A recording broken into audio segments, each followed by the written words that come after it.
1 month ago today, almost 300 schoolgirls were kidnapped as they slept at their Nigerian boarding school.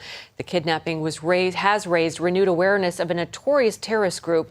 And for more than 5 years now, Boko Haram has committed countless atrocities against Christians and others. Gary Lane has the story of one Nigerian schoolgirl who has overcome a murderous assault of her family. Deborah Wakai Peters played with some of the 276 schoolgirls kidnapped by the Boko Haram terror group. She says her mother once attended the same school in Chibok, where the girls were kidnapped. Deborah has experienced her own horrors at the hands of Boko Haram. One night just before Christmas 2011, she watched as 3 gunmen entered her house and killed her father after he refused to deny Christ. They also killed her 14-year-old brother Caleb. So they go ahead and shoot him twice in his chest. So he fall. When he fall, he started like moving. So they go ahead and shoot him again, one in his mouth, and then he fall down and died. So I was in shock. I didn't know what was happening. Deborah's mother, a former Muslim, was away from home at the time. Shortly after, American children of 9/11 victims invited Deborah to attend a camp in the U.S. While she survived a terror attack, Deborah could not make it through the bureaucracy of the State Department. It twice denied her visa requests.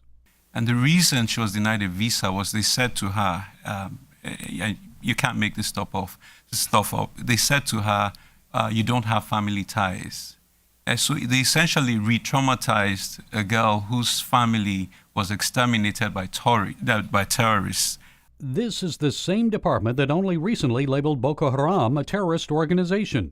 The Hudson Institute's Nina Shea says until last November, department officials like former Assistant Secretary Johnny Carson rejected the idea that Islam motivates Boko Haram.